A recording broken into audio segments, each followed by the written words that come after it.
The Greensboro massacre occurred on November 3, 1979 in Greensboro, North Carolina, United States. 5 protest marchers were shot and killed by members of the Ku Klux Klan and the American Nazi Party at a rally organized by communists intended to demonstrate radical, even violent, opposition to the Klan. The death to the Klan March and protest was the culmination of attempts by the Communist Workers' Party to organize mostly black industrial workers in the area.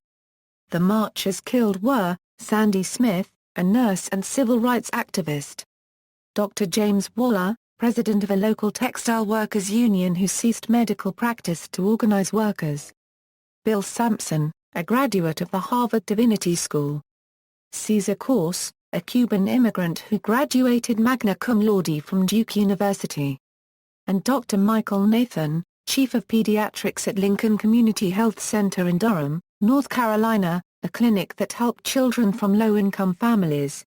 The 2 criminal trials against the Klansmen and the Nazi Party members led to all defendants being acquitted by all-white juries.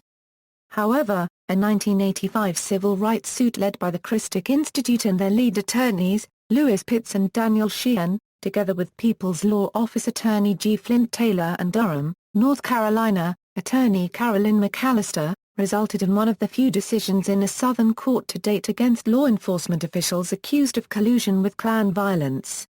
In addition, the survivors won a $350,000 judgment against the city, the Ku Klux Klan and the American Nazi Party for violating the civil rights of the demonstrators. However, only one plaintiff, Marty Nathan, received her payment.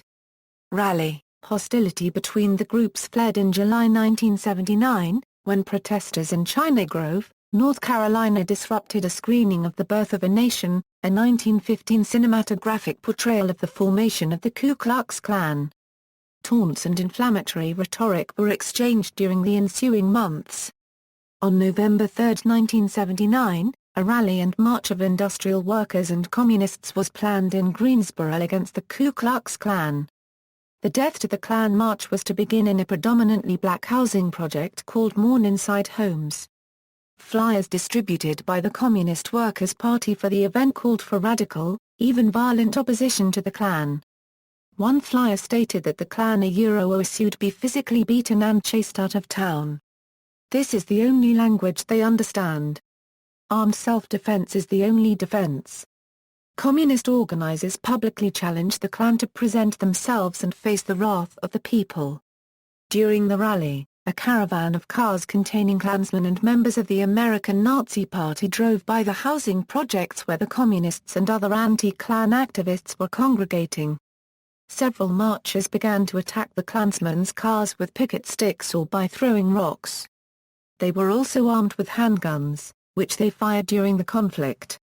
According to white supremacist Frazier Glenn Miller, the first shots were fired from a handgun by an anti-Klan demonstrator. It is not entirely clear who fired the first shot, although witnesses reported Klansman Mark Shearer did so, into the air. Klansmen and Nazis fired with shotguns, rifles and pistols. Cauce, Waller, and Sampson were killed at the scene. Smith was shot in the forehead when she peeked from her hiding place, and 11 others were wounded. One of them, Dr. Michael Nathan, later died from his wounds at a hospital. Most of the confrontation was filmed by 4 local news camera crews. Role of the police. Police would normally have been present at such a rally to prevent outbreaks of violence, but few officers were present. The assailants were therefore able to escape with relative ease.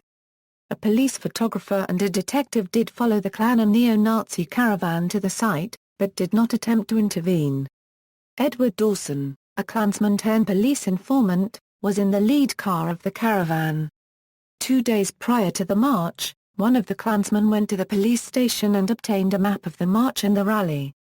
Bernard Butkovich, an undercover agent for the Bureau of Alcohol, Tobacco and Firearms, later testified that he was aware that Klansmen and members of the American Nazi Party unit he had infiltrated would confront the demonstrators.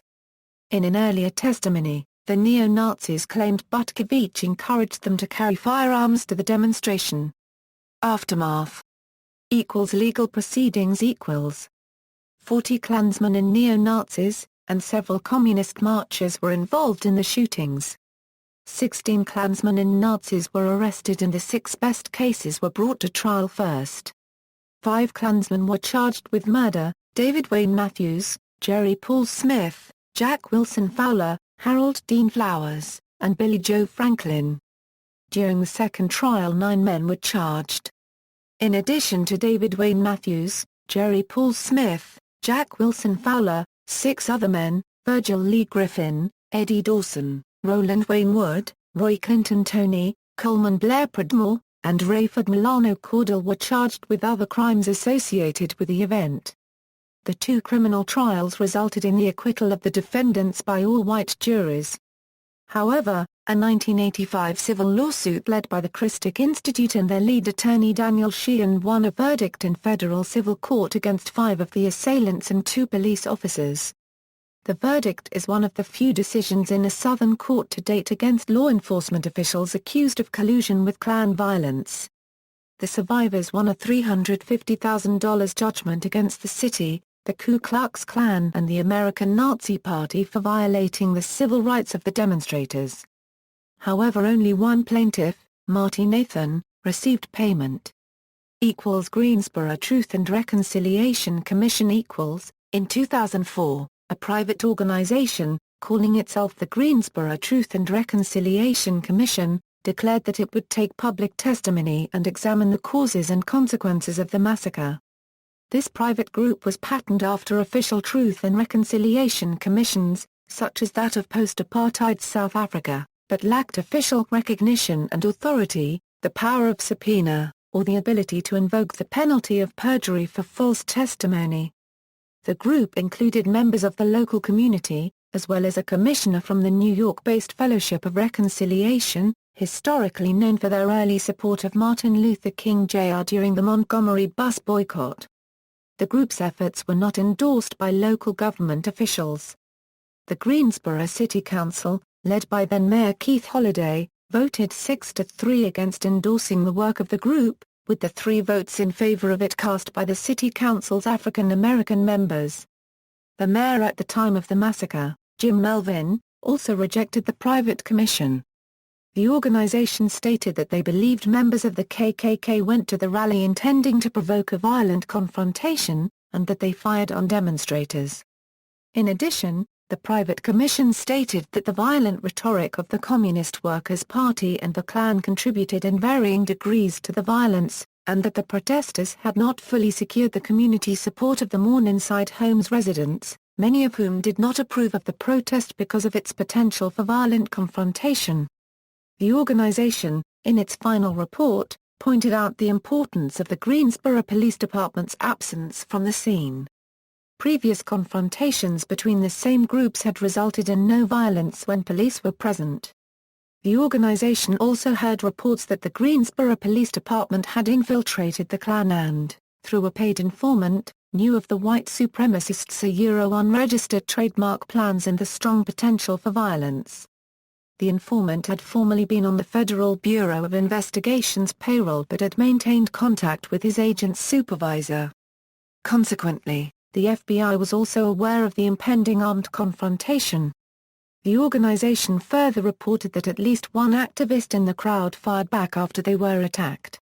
Filmmaker Adam Zucker's 2007 documentary, Greensboro, Closer to the Truth, examines the work of the Greensboro Truth and Reconciliation Commission.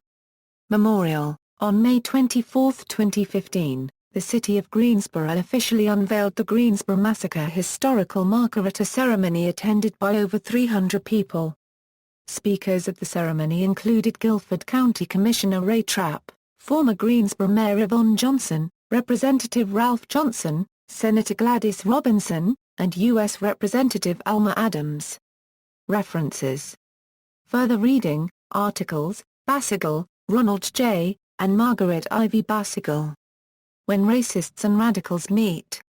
Emory Law Journal 38. Bryant, Pat. Justice versus the Movement. Radical America 14, No. 6. Civil Rights Greensboro, The Articles of Charles Babington, Eastland, Terry. The Communists and the Klan. Commentary 69, No. 5. Institute for Southern Studies. 3 November. Southern Exposure 9, No. 3. Parenti, Michael, and Carolyn Kasdan. The Untold Story of the Greensboro Massacre. Monthly Review 33, No. 6. Rayo Light Group. Left Opportunism and the Rise of Reaction, The Lessons of the Greensboro Massacre. Toward Victorious Afro-American National Liberation, a collection of pamphlets, leaflets and essays which dealt in a timely way with the concrete ongoing struggle for black liberation over the past decade in more pages 249–260. Rayo Light Publications, Bronx, New York, 1982. Books, Burr Manzan, Sally Avery. Through Survivors' Eyes, From the 60s to the Greensboro Massacre. 400 pages, 57 illustrations, index. Vanderbilt University Press. First edition. ISBN 0-8265-1439-1. Waller, Sign. Love and Revolution, A Political Memoir, Fiopli Unregistered Trademark S. History of the Greensboro Massacre, Its Setting and Aftermath. London and New York, Rowman and Littlefield. 2002. ISBN 0-7425-1365-3. Wheaton, Elizabeth. Codename Granquil, The 1979 Greensboro Killings. 328 pages. Athens, University of Georgia Press, 1987. ISBN 0-8203-0935-4. Video, Lawbreakers, The Greensboro Massacre, The History Channel. Lawbreakers Series. Video cassette. 46 minutes. Color. 2000. Broadcast October 13, 2004. Greensboro's Child. Directed by Andy Burton Kuhn. Independent. 2002. 602-minute excerpt on YouTube of eyewitness interviews. Retrieved May 22, 2006.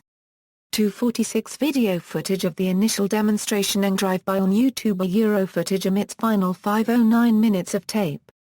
Retrieved May 23, 2006. YouTube footage of the actual shootings. External links, Greensboro Truth and Reconciliation Commission. The 500-plus page final report of the Commission, which examines the context, causes, sequence and consequences of November 3, 1979, is available on this site in PDF form. Articles and news reports, 88 seconds in Greensboro transcript. PBS Frontline. Reported by James Reston, Jr. Directed by William Cran. Original air date, January 24, 1983. Anniversary news reports, Greensboro set to mark deadly anniversary, 5 killed, 11 injured in Greensboro Massacre by Scott Mason and Camel Wallace. WRAL. Posted, 11:25 MEST November 3, 2003. Retrieved April 5, 2005. Remembering the 1979 Greensboro Massacre 25 years later. A broadcast by Democracy Now! On November 18, 2004. Seeking closure on Greensboro Massacre. Reconciliation panel convenes in N.C. to address 79 attack by Nazi Party, Klan by Darrell Fears, Washington Post. Sunday, March 6, 2005. Page A03. Retrieved April 17, 2005. Websites, Civil Rights Greensboro, The Greensboro Massacre, Greensboro Justice Fund, Greensboro Voices contains oral histories pertaining to November 3, 1979.